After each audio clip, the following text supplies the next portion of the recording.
Hello, and welcome to Burns Banter, the podcast that takes a fresh look at the life and works of Robert Burns, hosted by myself, Alistair Turnbull. Now, in last week's episode, Robert made some big decisions. He decided to leave Edinburgh. His fame there was starting to come to an end, and he had to decide what he was going to do with the rest of his life. Now, he made two choices. He chose to be a farmer, and he chose to join the excise, which is customs and excise, basically. And he moved to a farm near Dumfries called Ellisland. Now, I've always been confused about this because I know farmers, and I know that it is more than a full-time occupation. And the idea that somebody has a farm and has another full-time job is just completely alien to me. I've never understood it. So, for me, I've looked into it a bit further. And this episode, we're going to look at the years that Robert spent at Ellisland on the farm. We're going to look at what he did there, what poetry he wrote there, what other job he did, i.e. the excise, and all the socialising that he did there as well. But first of all, let's have a look at Ellisland the farm itself.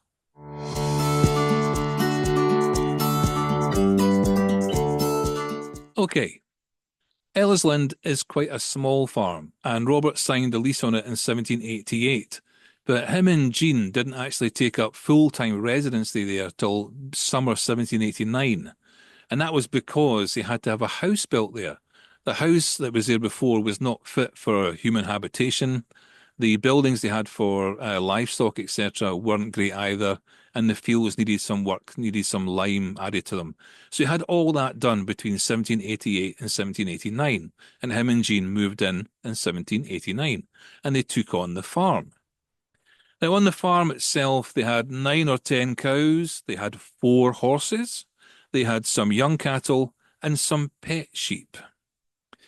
Now, at the start of that time, that's great. Robert was able to work on the farm because he was only an expectant in the excise. That means he was on a list to get a job as an excise officer. He hadn't started his duties yet, so he could spend some time on the farm. When he did get his job as an excise officer, most of the work on the farm passed over to Jean, to his wife, who is also the mother of their children. But as any farmer out there will know, no one person can look after a farm. And Jean had help. She had 4 farm workers, 2 women and 2 men. The 2 women helped Jean round the house and also helped her feed the cattle and various other jobs. And the 2 men were mainly ploughmen and dealing with the work in the fields. Now, one of those guys who worked on the farm for 6 months a year was a gentleman called, give me 1 second, William Clark. As I say, he was employed 6 months a year to be a ploughman on the farm. And luckily enough, many years after Burns had died, William was still alive. And he was interviewed. People went to see him and ask him, what was it like working at Ellisland? And he wrote down a few brief lines that he remembered from his time there. He said that Robert was a kind and indulgent master, i.e. was quite a good boss to work for. He very rarely saw him angry, but every now and again he became Guy Gildersome was the words he used, Guy Gildersome. And Gilder describes the angry growl of a dog, so he could be annoyed sometimes, Robert. He said, but he only once saw Robert really angry. And that was on the occasion when one of the women who was feeding one of the cattle was careless. He was feeding the cattle potatoes, the woman, and one of the cows almost choked to death. Now, the loss of a cow to Robert and any small farm would be a great loss, so I'm not surprised he was angry about that. But only once did he see him angry, which is fine. And then he said when Robert walked about the farm, he wore corduroy breeches, dark blue stockings, and cootikins. Now, cootikins are gaiters. That's the bit you put in the bottom of your trousers to stop them getting all wet. He also wore a long-tailed coat that was either drab or blue and a broad blue bonnet. There you go. And William also said that even though Robert was working at the excise, occasionally he took a turn at the plough and occasionally he went out in the morning and sowed seed, depending on the season. So he did help with the farm, but most of the work was done by the four workers and Jean. So that's Ellisland. The four workers and Jean took care of that while Robert was on his excise duties. Let's have a look at his excise duties now.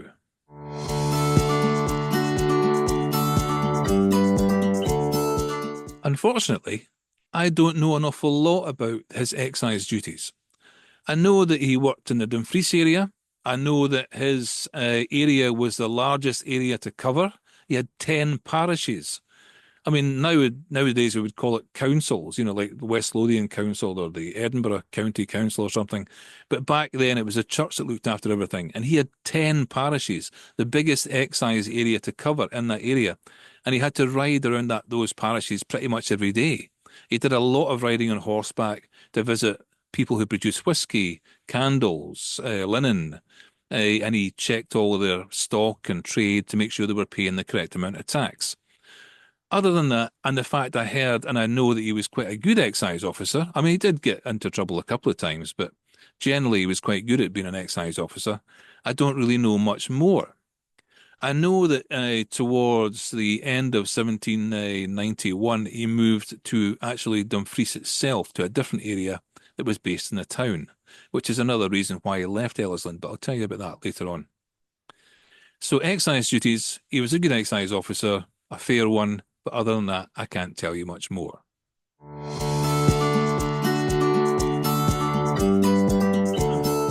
Now, let's look at the socialising aspect of this. Now, I don't know how he's got any energy left. Yeah, he's still kind of running a farm. He's doing a full-time job as an excise officer, and yet he still finds time to go socialising, drinking, and having a good time. I'll give you a few examples. It was well known that Burns, when he finished his rounds of the day, after he maybe has ridden 30 miles or 40 miles in a day on the horse, instead of riding straight back home, he would stop off somewhere on the way back, a friend's house. One particular friend was a minister in Lochmaben. He used to stop by the minister. The minister was called Andrew Jaffrey. And he had a few daughters and stuff like that in the house. But Burns went there for the conversation and the drink and the food because apparently Andrew Jaffrey was a good conversationalist and they had a laugh together. But Andrew Jaffrey's daughter, I think also called Jean, later on recounted some of the times where Burns would turn up at the house. And he said, this is her own words. She said, on such occasion, one of the family would help to disencumber him from his dreadnought and boots, i.e. somebody would help him take his big jacket off and his boots because usually he'd be wet from the rain. They said, while others brought him a pair of slippers and made him a warm dish of tea. I've often wondered at dish of tea. Why wasn't it a cup of tea? But anyway, she said a dish of tea. It was during these visits that he felt himself perfectly happy and opened his whole soul to us, repeated and even sang many of his admirable songs, and enchanted all who had the good fortune to be present with his manly, luminous observations and artless manners. So he liked to go to that place and have a good time at night before he went home. Now, that was a very nice thing, a very social visit to friends. There was other friends on the way home he visited as well. That's just an example. But also on his way home, he didn't just visit friends. He used to go to a lot of local pubs, hostelries, he would have called them probably. And one particular pub he used to go to on the way home was the Globe Inn, which is in Dumfries. And the reason I know about this is because he knew the landlady and the landlord of the Globe Inn. Their names were Jock and Jean Hislop. He knew them very well, and he used to go there all the time. And he ate there, he drank there, he met with friends there. There's actually a seat in one of the rooms called the poet's seat that used to sit in and recite poetry to people. And other people used to sit and read letters because a lot of people back then were illiterate, Somebody would bring a letter to the pub and somebody who could actually read and write would read it out to them, the illiterate person, then write a response and give it back to them so they could post it. And Robert used to sit and recite his poetry there. He also had quite an intense relationship with a barmaid there called Anne Park. Now, Anne was the daughter of an Edinburgh coach builder, but she was also a relative of Jean Hislop, the landlady. I don't know if she was a niece or whether she was just a relative, but Burns met her there. She'd be about 19 and working as a barmaid, and Burns would be roughly 29, so 10 years of a difference. And they enjoyed each other's company, shall we say, quite a lot. To the point where Robert actually wrote a poem about her called The Golden Locks of Anna, which is a great poem. In fact, I'll give you a verse of it just now. Well, the first verse is, Yestereen I had a pint o' wine, a place where nobody saw us. Yestereen lay on this breast o' mine, the gowden locks of Anna. The hungry Jew in the wilderness, rejoicing over his manna, was nothing to my honey bliss upon the lips of Anna. It goes on and on. So he did have a good old physical relationship with her. And he didn't just socialise with friends in their houses and with Anna and other people in pubs. He also hosted people back at the farm as well. A lot of socialising. And I'll go on to tell you another story, actually. His farmhouse is very close to a place called Friars Keers. It was actually originally called Friars Keers because in the 13th century, some monks made their home there. And a keers is actually just it was a word that means a piece of land that's fertile by a river. So the monks buy the piece of fertile land by the river, Friars Keers. A guy called Robert Riddle, Captain Robert Riddle, came along and basically knocked down the old house that was there and built a new one. And he called it Glen Riddle. And that was about a mile up the River Nith from Robert's farm at Ellisland. And he was invited up many times to that house for many different things, two of which I'm going to tell you about just now. The first one is a legendary drinking competition. This guy, Robert Riddle, had, I think it was ancient relatives or some sort of connection to a drinking contest that happened hundreds of years ago. And just to brighten up his night in October one night, I think it was October 1790, he invited two other landlords, some lairds from close by, so that him, Robert Riddle, and two of the other lairds would have a drinking competition to see who'd be the best. And Robert Burns was invited along to officiate. I think probably because he was an exciseman rather than a poet. But they invited him along to officiate and make sure that everything was absolutely above board and even. So Robert got invited along to, which is then called Glen Riddle, the house. It's now called Friars Keers again. But he was then officiated at this drinking competition. And I believe that the winner won after drinking 8 bottles of claret and blowing an ebony whistle. That was the thing. You had to drink as much as you could while still standing up, and the last man standing could blow the ebony whistle. I believe that out of the three of them, one collapsed unconscious. The other one, Robert Riddle, the Captain Robert, he went to his bed, and it was a guy. What was the guy's name again? Oh yeah, Ferguson of Craigdarroch was the winner. Ferguson of Craigdarroch, the other landlord or laird that was there, he did the 8 bottles of claret, blew the whistle, won the competition.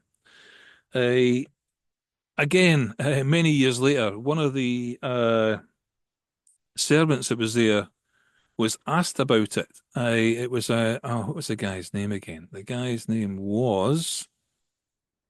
servant's name was William Hunter. And again, many years after the event, he was sought out and he was interviewed to see if he could remember anything about it. And he did remember about it. He said he remembered the drinking competition. By the way, Burns took no part in the drinking competition, he said. He was there just to officiate and also to write down what happened. He did say, though, that Robert was put on a table beside the drinkers, and in front of Robert was put a bottle of rum and a bottle of brandy. Whether he drank it all or no, I don't know. But at the end of the night, William said that Robert got up and walked home unaided. And he must have had a great night and enjoyed himself because he ended up writing a poem called The Whistle, which is all about blowing the whistle at the end of the drinking competition. And actually, you can go to Friars Keers today. It's now a hotel. And the restaurant there is called The Whistle after this particular event. The other main thing that happened in Friar's Case at the house with Captain Riddle was Robert was invited up for a dinner one night, and he was introduced to a gentleman called Francis Grose, Captain Francis Grose. And Francis Grose was well known for writing books called The Antiquities of England. Basically, he drew pictures of the old buildings of England, put them in a book, and printed some information beside them. And he was now in Scotland doing his second volume of The Antiquities of Scotland. And Captain Robert Riddle didn't really know many places, so he invited Burns along, and Burns, Robert said to the other Francis Grose, I think you should put in the old Alloway Kirk. The old Alloway Kirk would be a great place to put in your book. Mainly because he wanted to have, once it's in the book, the place gets kept better. There's more attention paid to it. And Robert's father's buried there, so he maybe wanted some attention paid to the building and stuff. And Captain Grose said to him, well, okay, that's a great idea. I will put the old Alloway Kirk in the book, The Antiquities of Scotland, if you give me something to print beside it, i.e. write something that involves the old Alloway Kirk. And Robert Burns went away and wrote Tam O'Shanter, to get that the old Alloway Kirk into the book, The Antiquities of Scotland. So if Robert hadn't gone for dinner that night, if he hadn't met Francis Grose, if he hadn't been asked to suggest places to put in this book, The Antiquities of Scotland, we may never have had the poem Tam O'Shanter. So that's how that came about. There's many other aspects of socialising, but let's move on to the next thing.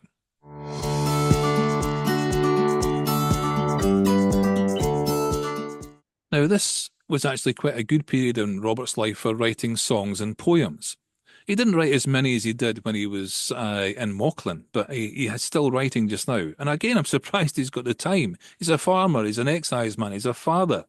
He's trying to make his way in the world, and he's still writing all this great poetry and writing some great songs. Now, one of the poems he wrote was The Golden Locks of Anna, which we've heard about. We also wrote The Whistle, which we've heard about. He wrote a poem called The Kirk's Alarm.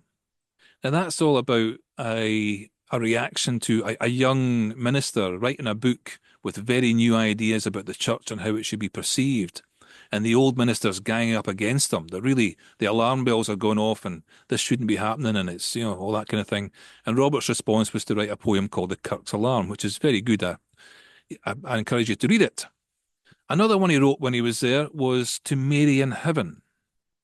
Now, this is about Highland Mary, who died roughly 3 years earlier, the woman he was maybe going to go to Jamaica with. And I know for a fact that when he wrote it, which was almost on the anniversary of the third anniversary of Highland Mary's death, he was at Ellisland, and he was outside lying on some hay, looking at the sky. And his wife, Jean, couldn't get him to come inside because he was very sad about something. She kept on pleading with him to come in. And he wouldn't. And he kept on looking up at the stars and the sky and not saying much. But eventually he did come in. And he sat down, and his wife, Jean, remembers that he called for his desk to be put down. And she said he wrote down the words to Mary in Heaven like he was copying them from somewhere. He'd obviously composed them in his head. He got it right in his head and came in, sat down, and actually put the pen to paper. It's a great poem as well. I encourage you to read that one. There are many other poems. I'm not going to go into them just now because too many would make the episode too long. Let's look at what's happening in his family life as well.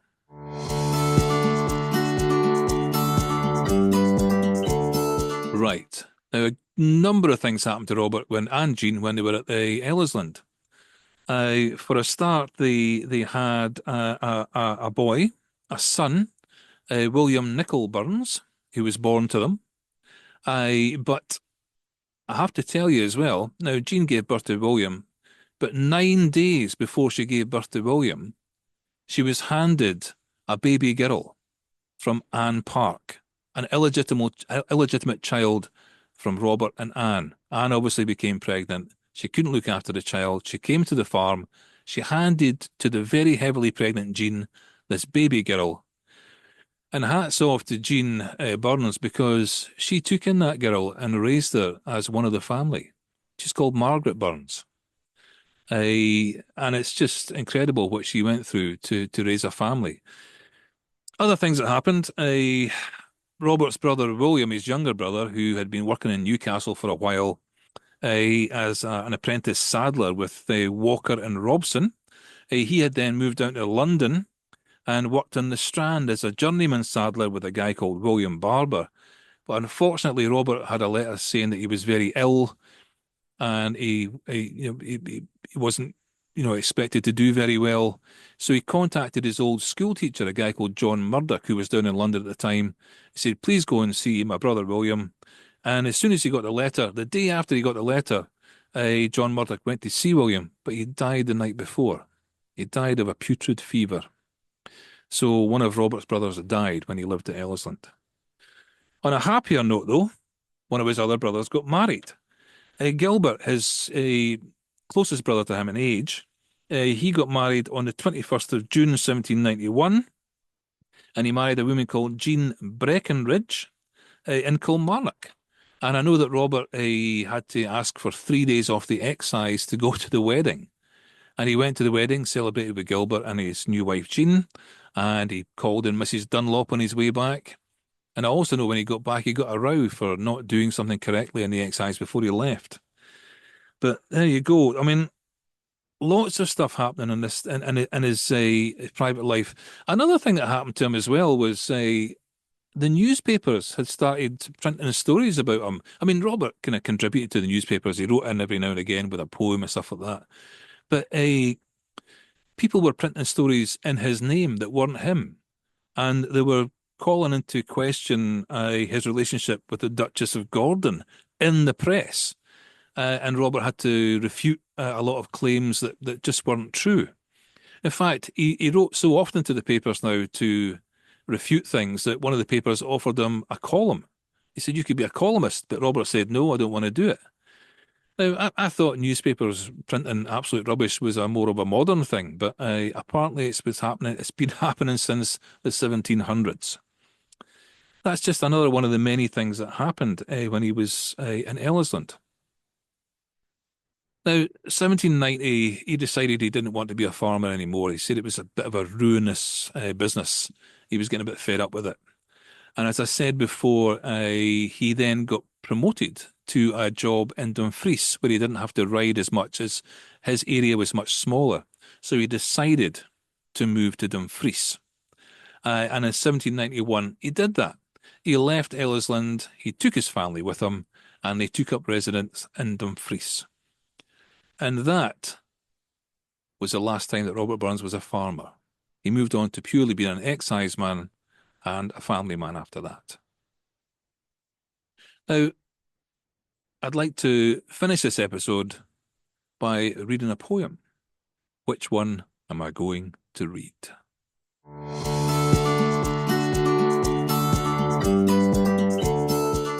Okay, now there are many poems I could read. As I said, it could be the Golden Locks of Anna, it could be the Kirk's Alarm, it could be To Mary in Heaven, it could be many of one of the other poems he wrote when he was at Ellisland.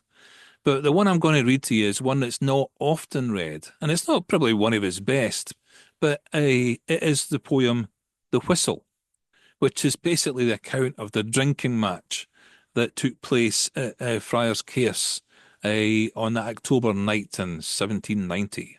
So this is The Whistle. It goes like this. I sing of a whistle of worth. I sing of a whistle, the pride of the north, was brought to the court of our good Scottish king, and long with this whistle all Scotland shall ring. Old Loda, still rueing the arms of Fingal, the god of the bottle sends down from his hall. This whistle's your challenge, to Scotland get o'er, and drink them to hell, sir, or ne'er see me more. Old poets have sung, and old chronicles tell, what champions ventured, what champions fell. The son of great Loda was conqueror still, and blew on the whistle their requiem shrill. Till Robert, the lord of Cairn and the Scaur, unmatched at the bottle, unconquered in war, He drank his poor godship as deep as the sea.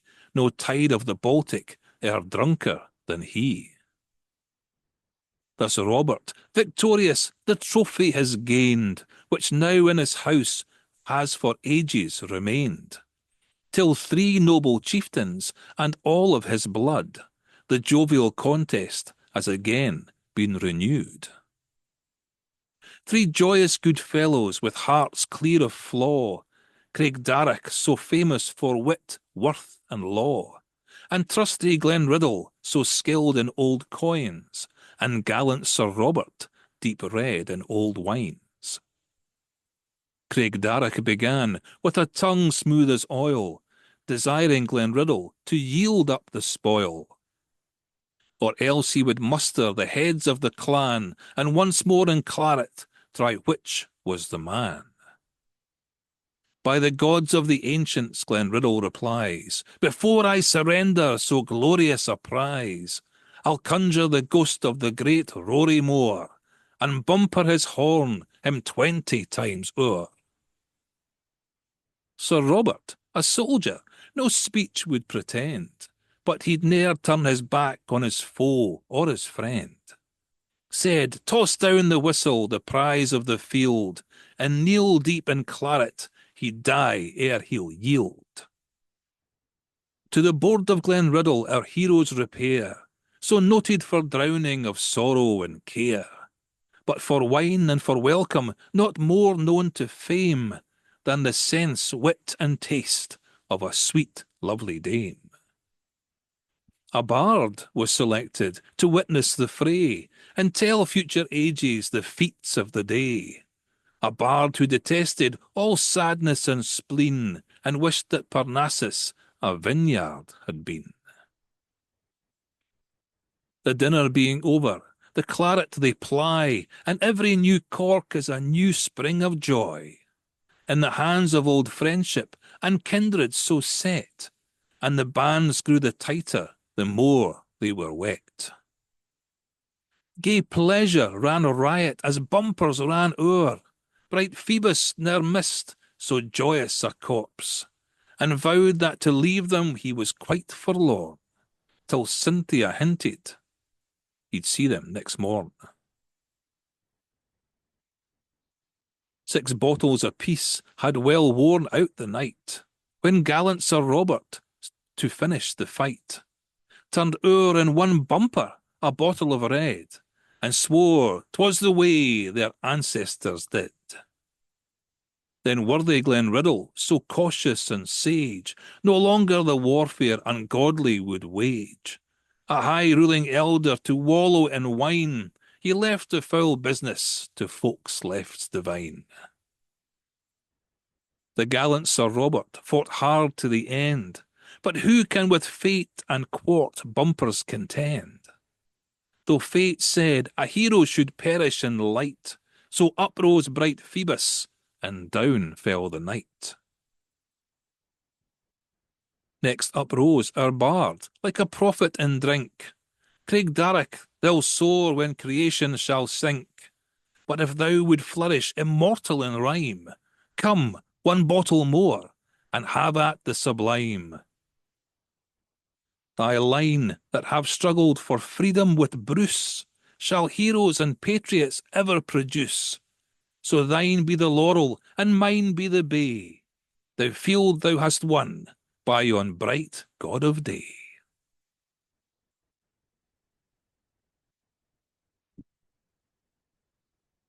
Sounds like quite a night, actually, to tell you the truth. And Glendarroch was a winner. Ferguson of Glendarroch. Well, that's enough for this episode. Lots happened at Ellisland. He had a good time there. He didn't really enjoy the farming and decided to move on. So he goes to Dumfries. What happens to Robert next? How many more years of life has he got? He did die young. If you want to know what happens next, please tune in to next week's episode of Burns Banter. But until then, Slàinte mhath.